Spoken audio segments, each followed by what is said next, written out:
Good evening everyone. कैसे हैं आप सभी। मैं डॉक्टर स्वाति शर्मा इंग्लिश सूत्रा में आपका स्वागत करती हूँ। कल हमारी पहली क्लास थी एसपी बख्शी की बुक की। ये वाली जो किताब थी जो मैंने कल आप लोगों को करवाई थी, आप लोगों को दिख रही होगी, आपके सबके पास भी होगी। और कल मैंने एसपी बख्शी बुक का चैप्टर नंबर 8 वर्ब से शुरुआत करी थी और मैंने आपसे कहा था कि मैं आप लोगों को चैप्टर वाइज पढ़ाऊंगी। तो आज इसी का ही चैप्टर है जो हम लोग आगे कंप्लीट करेंगे, क्योंकि एक लेक्चर में ऑब्वियसली चीज कंप्लीट नहीं होती है। तो मैं आप लोगों के लिए आगे जो है इसको कंप्लीट करवा रही हूँ, चैप्टर वाइज कंप्लीट करवाऊंगी। और इसमें वोकैब भी कराऊंगी, कॉम्प्रिहेंशन पैसेज वगैरह भी धीरे धीरे लेते हुए चलूंगी। हर चीज में आप लोगों को कवर करवाऊंगी। और कल आप लोगों ने क्लास देखी, कैसा लगा आपको। मुझे आप लोगों ने काफी सारे रिस्पांस मुझे आए भी, जो बच्चों ने मुझे बताया कि उन्हें अच्छा लगा। लेकिन आप लोग शेयर नहीं कर रहे हो। शेयर भी कीजिए। आप जब तक शेयर नहीं करोगे तब तक और लोगों को कैसे पता चलेगा। एक या दो स्टूडेंट्स ने ही शेयर करा है, प्लीज शेयर कीजिए और लोगों को भी पता बताइए, अपने फ्रेंड्स को बताइए कि इस चैनल को सब्सक्राइब करें। मैं फिर मार्क माय वर्ड्स, मैं पूरी किताब कंप्लीट करवाऊंगी आपकी इसी चैनल पर, एक एक चीज कवर करवाऊंगी। और आप अपनी किताब लेके बैठेंगे और उसके बाद वो क्वेश्चन करेंगे तो आपके दिमाग में मेरी बात जरूर रहेगी। चलिए पेन पेपर निकाल लीजिए। और हम लोग ने कुछ पॉइंट्स कल कर लिए थे और आज उसी से आगे वो आपके कुछ पॉइंट्स करेंगे। जिन लोगों ने इससे पहले का लेक्चर नहीं देखा है वो प्लीज डिस्क्रिप्शन में इससे पहले वाले लेक्चर का लिंक दिया हुआ है, तो क्लास नंबर 2 एसपी बख्शी वाली वो देख लें। तो सॉरी, क्लास नंबर 2 नहीं, क्लास नंबर 1 जो है वो लोग देख लें। और इसके बाद हम लोग जो है उसी से आगे जो है वो बढ़ा रहे हैं। क्योंकि सीक्वेंशियली है तो मैं बार बार वही चीज को रिपीट जो है वो नहीं कर पाऊंगी। तो प्लीज अगर जिन लोगों ने कल नहीं देखा लेक्चर वो आज देख ले और उससे आगे का ही आप देख लेंगे। Thank you very much. चलिए आगे बढ़ते हैं। तो मैंने कल आपको जो पढ़ाया था, तो मैंने आप लोगों को बताया था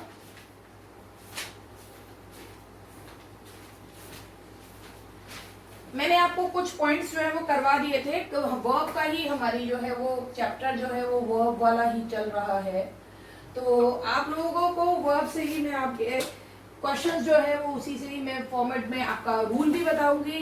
लेकिन रूल से पहले हमारा मानना है कि पहले क्वेश्चन बताओ फिर बच्चे को समझाओ तो वो ज्यादा अच्छे से समझता है। देखिए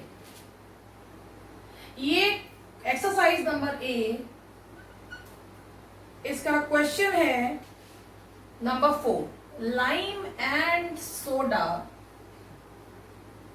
इज ए डाइजेस्टिव ड्रिंक।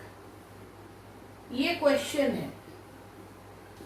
तो क्या इसमें कोई गलती है नहीं है। चलिए मैं आपको पहले पॉइंट बताती हूँ। कॉपी पेन निकाल लीजिएगा और अपना जो है वो जरूर नोट्स जरूर बनाइएगा चैप्टर के, तभी आप लोग कर पाएंगे। और इस बुक के क्वेश्चंस को फिर आप लोग सॉल्व करिएगा। कितने सॉल्व हो रहे हैं वो जरूर मुझे बताइएगा। Lime and soda is a digestive drink. अब मैं आपको एक चीज बताऊं, जब दो नाउन्स एज अ पेयर यानी कि युग्म एज अ पेयर काम करें तो वर्ब सिंगुलर लगता है। अब हमको कैसे पता चलेगा कि भाई ये पेयर के रूप में काम कर रहे हैं या नहीं यूज कर रहे हैं। तो वर्ब सिंगुलर यूज होता है। अब इस चीज को ऐसे समझिए, जैसे मैंने एक एग्जांपल लिखा, ब्रेड एंड बटर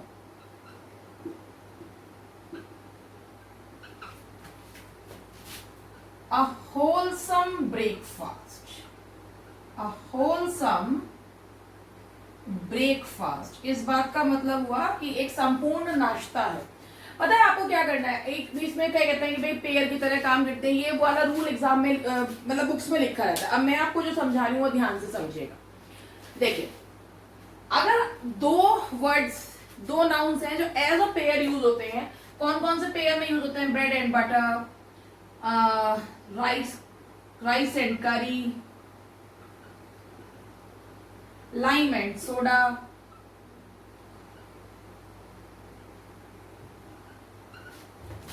इसके अलावा जो है शाउटिंग एंड स्क्रीमिंग, ये सारे एज अ पेयर यूज होते हैं। तो आपको केवल ये बता देते हैं कि भाई कहीं भी ये आए तो आपको सिंगुलर वर्ब का यूज करना है। सिंगुलर प्लूरल में कल आपको बता चुकी हूँ।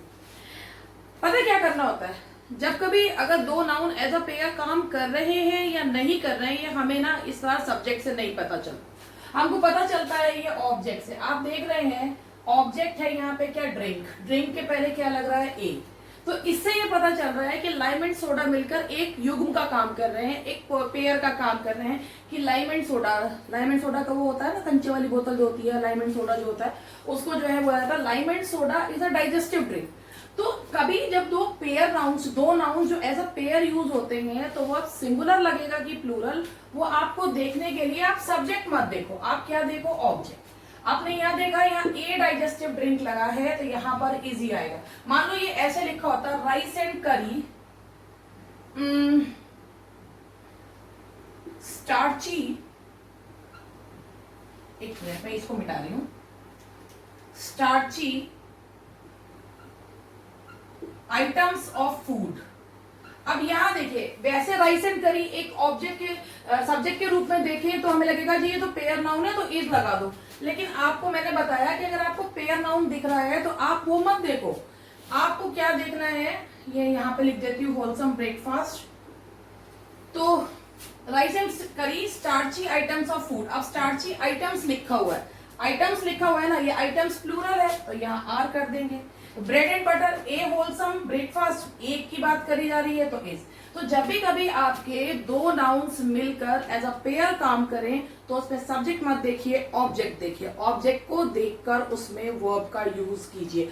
आई थिंक ये वाली बात आपको मेरी समझ में आ गई होगी। एग्जाम्पल्स देख लीजिए और मुझे बताइए आपको बात समझ में आई या नहीं आई। अब आप कैसे बताएंगे, मैं लाइव तो हूं नहीं, तो आप अपने कमेंट सेक्शन में अपने वैल्यूएबल कमेंट्स देके मुझे बताइए आपको मेरी बात समझ में आ रही है या नहीं आ रही है। देखिए, अब यहां तक देख लीजिए, नोट डाउन कर लीजिए, स्क्रीनशॉट लेना है, जो भी करना है कर लीजिए। उसके बाद हम लोग अब आगे बढ़ते हैं।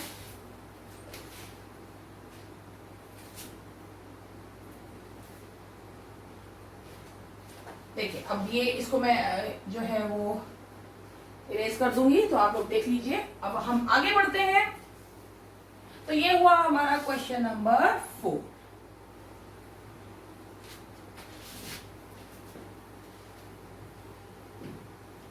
सारा यहीं पे पढ़ाऊंगी, मैंने पहले जो आपसे वादा किया है वो पूरा करूंगी, लेकिन पढ़ते रहिए। बस आपसे इतना ही सपोर्ट की उम्मीद है कि आप लोग इस चैनल को शेयर, सब्सक्राइब, लाइक करते रहेंगे, जिससे कि और लोगों तक भी ये चैनल ज्यादा से ज्यादा पहुंचे। Thank you very much. आगे बढ़ते हैं। अब मैं आपको नेक्स्ट क्वेश्चन करा रही हूं। ये एक्सरसाइज ए का क्वेश्चन नंबर 5 है। The mother as well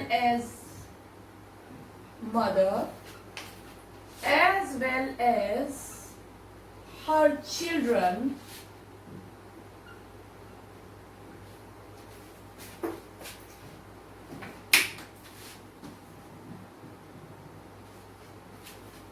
were brought to the police station for interrogation.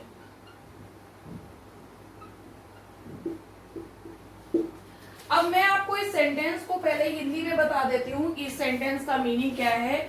Mother के साथ साथ उसके बच्चों को भी पुलिस स्टेशन लाया गया इंटेरोगेशन के लिए, यानी कि पूछताछ के लिए। एज वेल एज का मतलब होता है के साथ साथ। अब मैं आपको इस चीज के बारे में बताती हूं। अगर दो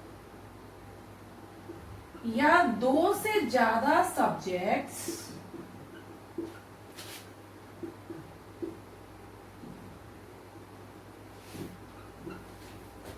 as well as together with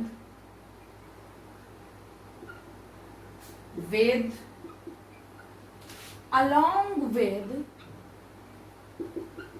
से जुड़े हो।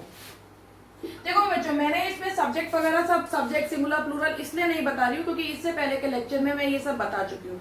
तो प्लीज इस सीरीज को समझने के लिए, इस लेक्चर को समझने के लिए इससे पहले वाला लेक्चर जरूर देख ले, तभी आपको ये चीज क्लियर होगी।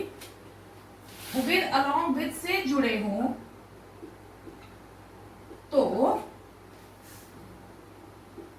वर्ब इन वर्ड्स के पहले आने वाले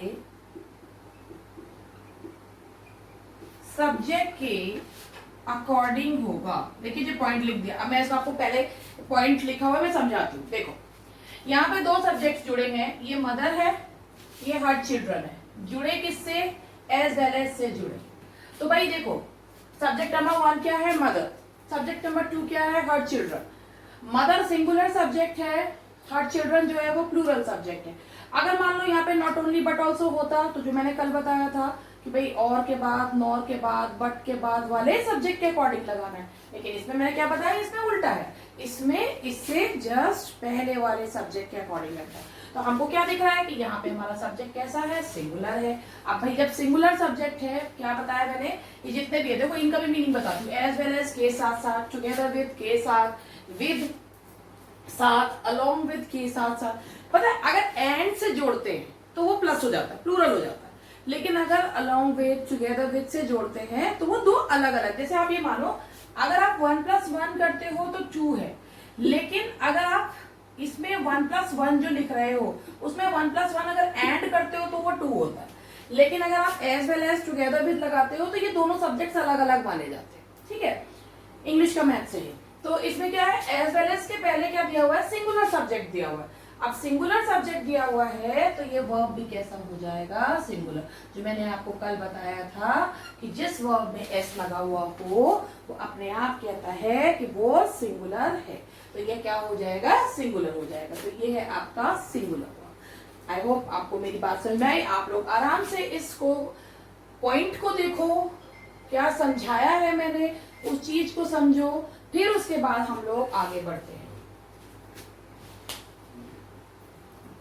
देखिए कि मदर और उसके साथ साथ उसके बच्चों को पुलिस स्टेशन इंटेरोगेशन के लिए बुलाया गया। अगर यहाँ एंड लिखा होता तो ये सेंटेंस बिल्कुल ठीक था, और लेकिन यहाँ पे जो है वो एज वेल एज लिखा है, तो एज वेल एज के हिसाब से फर्स्ट सब्जेक्ट यानी कि जो इनके जस्ट पहले हो उसके अकॉर्डिंग लगते हैं। मैं फर्स्ट तो नहीं कहूंगी, इनके जस्ट पहले जो हो। तो इसे आप ध्यान से देख लीजिए, नोट डाउन कर लीजिए, फिर मैं इसको इरेज कर देख लीजिए। चलिए आगे बढ़ते हैं।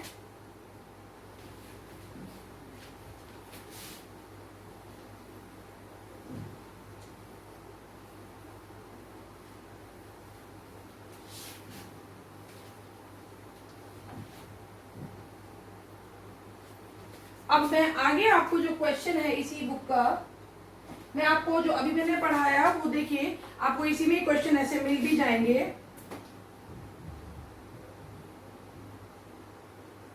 देखिए इसमें एक क्वेश्चन 20 नंबर का क्वेश्चन है, इसी में लिया हुआ है। पहले इसी क्वेश्चन को करा दूं।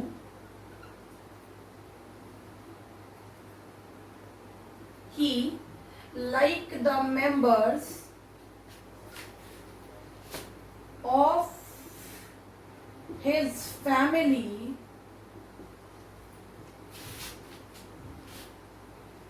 were left shelterless as a result of flood in the town। अब आप ये क्वेश्चन अपने आप करिए, सब्जेक्ट ढूंढिए, मुझे बताइए।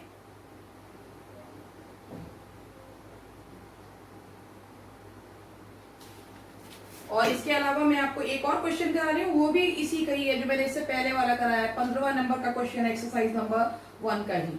द सम एंड सब्सटेंस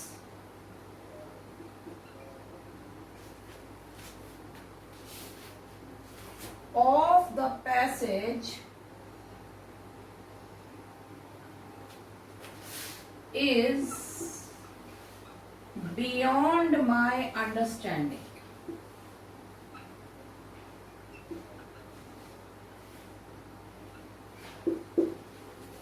देखिए अब क्वेश्चन नंबर 20 देखिए, क्वेश्चन नंबर 15 देखिए, मैंने वो कर दिया। देखिए हालांकि आप समझ तो गए होंगे, ये दोनों मैंने उसी पे कराया। देखो ये लाइक है, लाइक से पहले एक सब्जेक्ट आया ही, लाइक के बाद आया एक सब्जेक्ट आया द मेंबर्स। ये सिंगुलर है, ये प्लूरल है। और मैंने क्या बताया था कि लाइक, अच्छा लाइक मैं इसमें भूल गई हूँ कि तो लाइक अनलाइक भी होता है। अच्छा उसमें आप जोड़ लीजिएगा, मैं इसमें लिखना भूल गई, as well as together with like unlike, उसमें वो भी जोड़ दीजिएगा, लाइक अनलाइक भी लिख दीजिएगा। तो लाइक से अगर सेंटेंस हो वही इसमें as well as with together with like unlike अगर इनसे जुड़े हुए हो तो वर्ब फर्स्ट सब्जेक्ट के अकॉर्डिंग लगता है। तो ही लाइक द मेंबर्स, वह अपने परिवार के सदस्यों की तरह शेल्टरलेस यानी कि बिना किसी सहारे के हो गया क्योंकि शहर में बाढ़ आ गई थी। शेल्टरलेस मतलब होता है बिना किसी सहारे के, यानी कि बेसहारा हो गया क्योंकि उनके शहर में फ्लड आ गई। तो यहाँ पे हमारा जो ये सब्जेक्ट है ये सिंगुलर है, इसमें आप ये ऐड कर लीजिएगा as well as together with along with में मैं भूल गई, आप लाइक अनलाइक भी, लाइक और अनलाइक ये दो वर्ड्स भी उसमें ऐड कर लीजिएगा। तो इनके सब्जेक्ट जो है जो इनके जस्ट पहले होता है उसके अकॉर्डिंग होता है। तो he like the members of his family, were left की जगह क्या हो जाएगा, वॉज लेफ्ट। अब 15 देखिए, the sum and substance of the passage is beyond my understanding. आप ये देखिए सम एंड सब्सटेंस पेयर बनाते हैं। सम एंड सब्सटेंस का मतलब होता है किसी चीज का सार, किसी चीज की क्रक्स, किसी चीज का जो जिसे कहता है ना समरी, किसी चीज का जो सार होता है, सारांश होता है। कहता है कि मुझे भाई इस पैसेज की जो सार है, जो सारांश है वो मेरी समझ के परे है। तो आप यहाँ पे जब ये पेयर नाउन आ रहा है तो आप देखो पैसेज लिखा हुआ है यानी कि सिंगुलर है, तो इस सेंटेंस में कोई भी गलती नहीं है। तो आप लोग ये ध्यान से देख लीजिए, जो मैंने पॉइंट्स कराए उन्हीं पॉइंट्स पे बेस मैंने क्वेश्चन इसी एक्सरसाइज में से आप लोगों को करवा रहे। देखिए ध्यान से, मेरी बात समझ में आ गई है तो मैं अब इसको इरेज कर देती हूं और आगे बढ़ती हूं।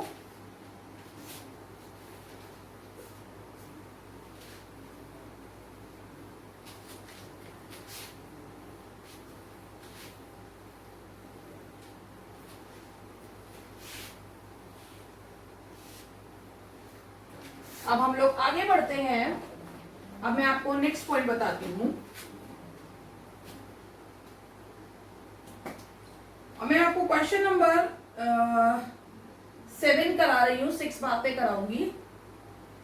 She never has and never will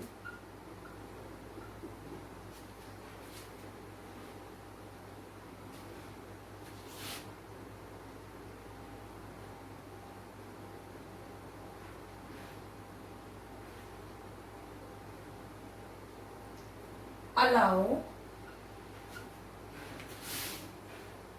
her only son to join army।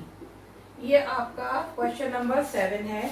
आप लोग पहले ध्यान से इस क्वेश्चन नंबर 7 को देख लीजिए।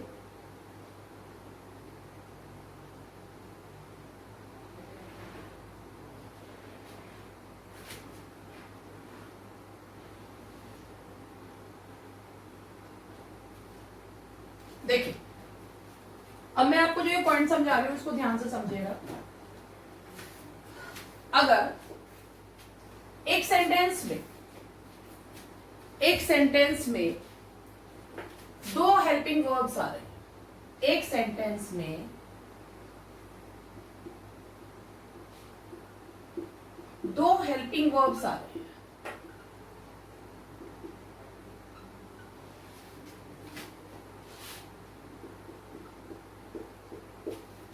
जो अलग अलग मेन वर्ब अपने साथ लेते हैं, तो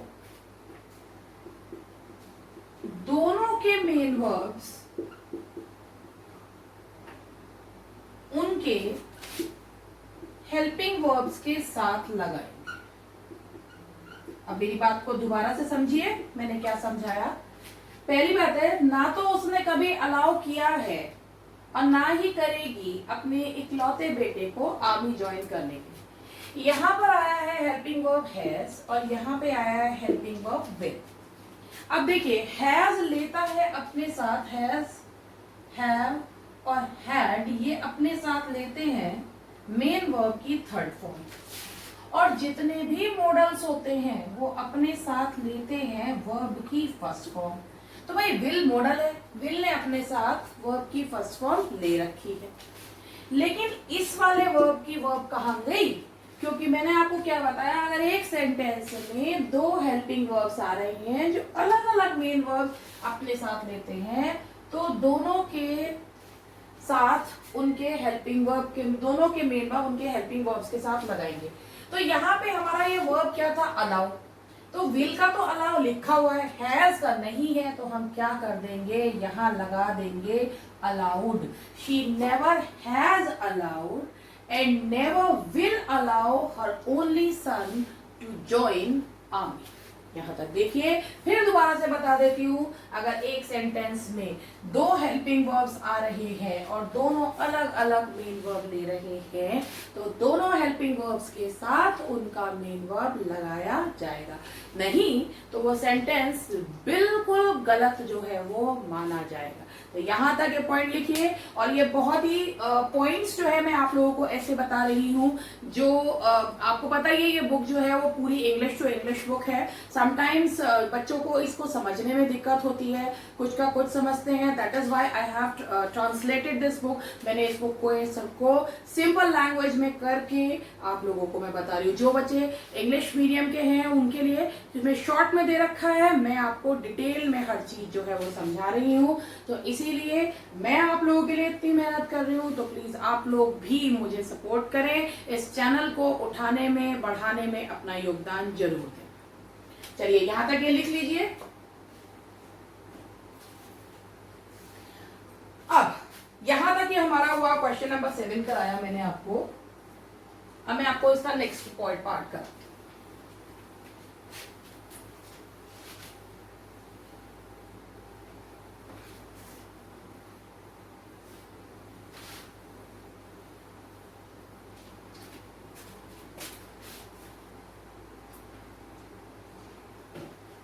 अब देखिए,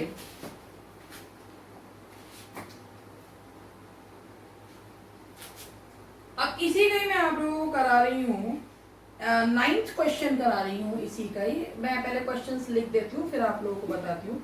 she is intelligent but her sisters dull. एक क्वेश्चन ये है आपका, 9th वाला है ये।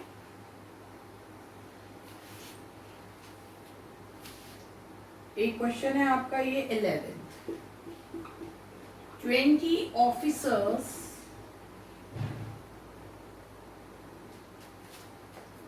have been dismissed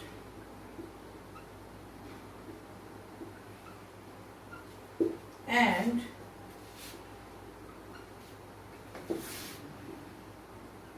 30 left on their own। चलिए अब ये हमें सेंटेंस को समझना है। देखिए, सेंटेंस में के simple sentence, complex sentence and compound sentence, 3 तरीके के सेंटेंसेस होते हैं, वो मैं आगे आपको बताऊंगी कि सिंपल सेंटेंस क्या होता है, कंपाउंड क्या होता है, कॉम्प्लेक्स क्या होता है, ये मैं आपको आगे बताऊंगी। पहले जो मैं आपको बता रही हूँ वो चीज बताऊं। कंपाउंड सेंटेंस का मतलब होता है जिसमें ये कंजंक्शन सारे, फॉर, एंड, नॉट, बट, और, येट, सो। अगर किसी सेंटेंस, दो अलग अलग सेंटेंसेस हैं जिन्हें ये कंजंक्शंस जोड़ रहे हैं, फॉर, एंड, नॉट, बट और येट, सो, ठीक है, ये कंजंक्शंस अगर जोड़ रहे हैं तो दोनों के वर्ब, दोनों सेंटेंसेस अपने साथ वर्ब्स लेंगे। अब इस बात को ऐसे समझिए, she is intelligent, sentence number हुआ 1, ठीक है। ये दो क्लॉजेज हैं जिन्हें जोड़ कौन रहा है, बट हर सिस्टर्स डन। इसमें भी आपका देखिए सब्जेक्ट है, और मैंने कल जैसे बताया था कि वर्ब जो है वो व्यक्ति क्या है या किस मनोदशा में है वो बताता है। तो शी इज इंटेलिजेंट, वो वह इंटेलिजेंट है, बट हर सिस्टर्स डल, लेकिन उसकी जो बहनें हैं वो डल हैं।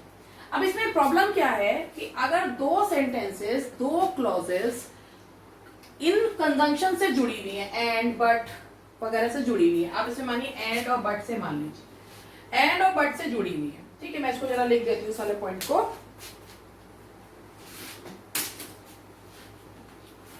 अगर दो प्रिंसिपल क्लॉजेस एंड या बट से जुड़ी हुई है तो वर्ब दोनों में आए, दोनों में अलग अलग आएगा। अब इस मेरी बात को समझिए, इस पॉइंट से इसको समझिए। शी इज इंटेलिजेंट, इसका वर्ब क्या है, इज, दिया हुआ है। But her sisters dull, sisters तो दिया हुआ है, डल एडजेक्टिव भी दिया हुआ है, लेकिन वर्ब नहीं दे रखा। She is intelligent but her sisters, अब सिस्टर्स कैसा है, प्लूरल है, तो क्या लगा दोगे, आर। अब नीचे वाला आप बताओ। 25 officers have been dismissed, 20 officers को डिसमिस किया जा चुका है, और 30 को छोड़ दिया गया है, लेफ्ट ऑन देयर ओन, अपने दम पे काम करने के लिए छोड़ दिया गया। तो आप ये देखो 20 ऑफिसर्स हैव बीन डिसमिस्ड, यहां पर वर्ब दिया हुआ है कि 20 ऑफिसर्स हैव बीन डिसमिस्ड। अब 30 सब्जेक्ट दिया हुआ है, लेफ्ट ऑन देयर ओन, तो यहां पर भी वही हैव है, तो यहां पर आएगा 30 हैव लेफ्ट ऑन देयर, यानी कि दोनों के साथ के हेल्पिंग वर्ब जरूर यूज किए जाएंगे, दोनों के साथ के हेल्पिंग वर्ब जरूर आएंगे। 20 officers have been dismissed and 30 have left on their own, ठीक है। अब इसमें एक मिनट रुक जाइए जरा, इसमें बताती हूं मैं आपको।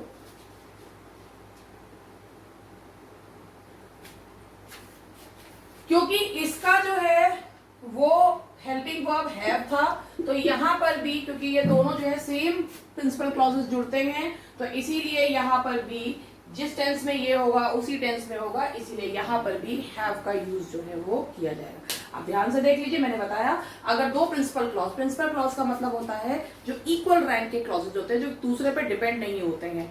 दो प्रिंसिपल क्लॉज हैं वो एंड या बट से जुड़े हुए हैं, तो दोनों के ही वर्ब्स जो हैं वो उनके साथ जरूर आएंगे।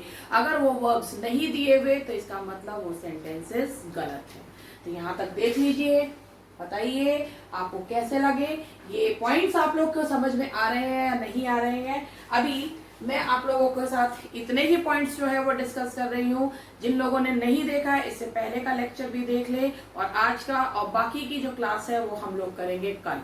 जी हाँ, कल भी लेक्चर आप लोगों का जरूर आएगा, और आपकी ये सीरीज जो पहले पूरा चैप्टर वाइज जो है वो आपको मैं पढ़ा रही हूँ। तो जब तक मैं लाइव नहीं आ जाती तो मैं आप लोगों को इसी तरीके से हाफ एन आवर का ही लेक्चर जो है वो मैं दूंगी, कि जितना आप लोग जो है ये पॉइंट्स अपनी कॉपी में जरूर नोट कर लीजिएगा, और मुझे कमेंट सेक्शन में जरूर बताइएगा कि आपको ये सेशन कैसा लगा। Thank you very much.